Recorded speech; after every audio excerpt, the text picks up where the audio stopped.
all, I thought I'd carry on reading The Giraffe, the Pelly and Me. Hope you all enjoy it. Suddenly there was an ear-splitting bang and the pelican leapt 20 feet into the air. So did the Duke. "Watch out!" the Duke shouted, taking 10 rapid paces backwards. "He's trying to shoot his way out."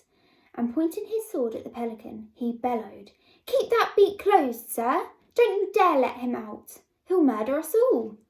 "Shake him up, Pelly," cried the Giraffe. "Rattle his bones, teach him not to do it again." The pelican shook his head so fast from side to side that the beak became a blur, and the man inside must have felt like he was being scrambled like eggs. "Well done, Pelly," cried the Giraffe. "You're doing a great job. Keep on shaking him so that he doesn't fire that pistol again." At this point, a lady with an enormous chest and flaming orange hair came flying out of the house, screaming, "My jewels! Somebody's stolen my jewels! My diamond tiara, my diamond necklace, my diamond bracelets, my diamond earrings, my diamond rings! They've had the lot! My room has been ransacked!"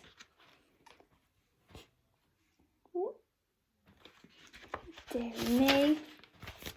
And then this massive female, who 55 years ago had been a world-famous opera singer, suddenly burst into song. "My diamonds are over the ocean, my diamonds are over the sea, my diamonds are pinched from my bedroom, oh bring back my diamonds to me." We were so bowled over by the power of the lady's lungs that all of us, excepting the pelican, who had his beak closed, joined in the chorus. "Bring back, oh bring back my diamonds to me, to me. Bring back, oh bring back my diamonds to me." As you can see there. Poor lady. "Calm yourself, Henrietta," said the Duke. He pointed to the pelican and said, "This clever bird, this brilliant burglar-catching creature has saved the day. The bounder's in his beak." The Duchess stared at the pelican. The pelican stared back at the Duchess and gave her a wink. "If he's in there," cried the Duchess, "why don't you let him out? Then you can run him through with that famous sword of yours. I want my diamonds. Open your beak, bird."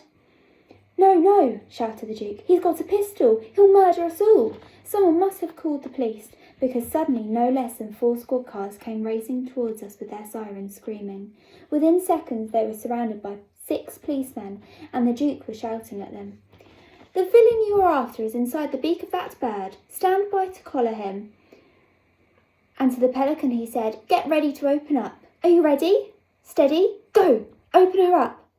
The pelican opened his gigantic beak, and immediately the policemen pounced upon the burglar, who was crouching inside. They snatched his pistol away from him and dragged him out and put handcuffs on his wrists. "Great Scott!" shouted the chief of police. "It's the Cobra himself!" "The who? The what?" everyone asked. "Who's the Cobra?" "The Cobra is the cleverest and most dangerous cat burglar in the world," said the chief of the police. "He must have climbed up the drain pipe. The Cobra can climb up anything."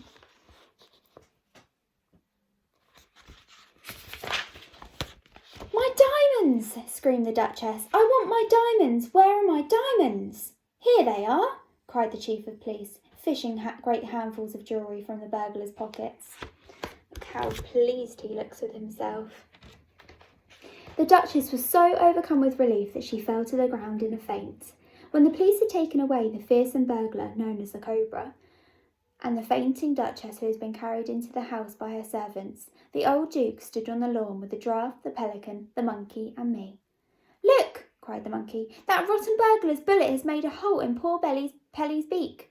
"That's done it," said the pelican. "Now it won't be any use for holding water when we clean the windows." Oh dear, that poor pelican. You can see the hole. What's he going to do? "Don't you worry about that, my dear Pelly," said the Duke, patting him on the back. On the beak, actually. "My chauffeur will soon put a patch over it the same way he mends my tyres on the rolls. Right now we have far more important things to talk about than a little hole in a beak." We stood there waiting to see what the Duke was going to say next. "Now listen to me, all of you," he said. "Those diamonds were worth millions, millions and millions, and you have saved them." The monkey nodded, the Giraffe smiled, the pelican blushed. "No reward is too great for you," the Duke went on. "I am therefore going to make you an offer which I hope will give you great pleasure." I hereby invite the giraffe and the pelican and the monkey to live on my estate for the rest of their lives. Amazing. I shall give you my best and largest hay barn as your private house, central heating, showers, a kitchen, and anything else you desire for your comfort will be installed. In return, you will keep my windows clean and pick my cherries and my apples. If the pelican is willing, perhaps he will also give me a ride in his beak now and again. A pleasure, your grace, cried the pelican. Will you like a ride now? Later, said the Duke. I'll have one after tea. At this point, the giraffe gave a nervous little cough and looked up at the sky. Is there a problem? Asked the Duke. If there is, do please let me hear it. I don't like to sound ungrateful or pushy, murmured the giraffe. But we do have one very pressing problem. We are all absolutely famished. We haven't eaten for days. My dear Giraffe, cried the Duke, how very thoughtless of me. Food is no problem around here.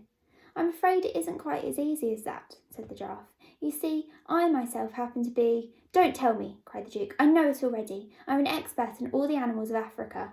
The moment I saw you, I knew you were no ordinary giraffe. You are of the generanius variety, are you not? You are absolutely right, your grace, said the giraffe. But the trouble with us is that we only eat. You don't have to tell me that either, cried the Duke. I know perfectly well a geranius giraffe can eat only one kind of food. Am I not right in thinking that the pink and purple flowers of the tinkle tinkle tree are your only diet? Yes, sighed the giraffe. And that's been my problem ever since I arrived on these shores. That's no problem at all here at Hampshire House, said the Duke. Look over there, my dear Giraffe, and you will see the only plantation of tinkle tinkle trees in the entire country. The giraffe looked. She gave a gasp of astonishment, and at first she was so overwhelmed that she couldn't even speak. Great tears of joy began running down her cheeks. Help yourself, said the Duke. Eat all you want. Oh, my sainted souls, gasped the giraffe. Oh, my naked neck, I cannot believe what I am seeing. The next moment she was galloping full speed across the lawns and whining with excitement. And that was the last we saw of her. She was burying her head in the beautiful pink and purple flowers that blossomed on the tops of the trees all around her. As for the monkey, the Duke went on, I think he will also be pleased with what I have to offer. All over my estate there are thousands of giant nut trees. Nuts? Cried the monkey. What kind of nuts? Walnuts, of course, said the Duke. Walnuts? Screamed the monkey. Not walnuts? You don't really mean walnuts. You're pulling my leg. You're joking. You cannot be serious. I must have heard that wrong. There's a walnut tree right over there, the Duke said, pointing. The monkey took off like an arrow, and a few seconds later he was high up in the branches of the walnut tree, cracking the nuts and guzzling what was inside. That leaves only the Pelly, said the Duke. Yes, said the pelican nervously, but I'm afraid that what I eat does not grow on trees. I only eat fish. Would it be too much trouble? I wonder if I were to ask you for a reasonably fresh piece of haddock or cod every day. Haddock or cod? Shouted the Duke, spitting out the words as though they had made a bad taste in his mouth. Cast your eyes, my dear Pelly, over there to the south. The pelican looked across the vast rolling estate, and in the distance he saw a great river. This is the River Hamp, cried the Duke. The finest salmon river of the whole of Europe. Salmon? Screeched the pelican. Not salmon, you don't really mean salmon. It's full of salmon, said the Duke, and I own it. You can help yourself. Before he had finished speaking, the pelican was in the air.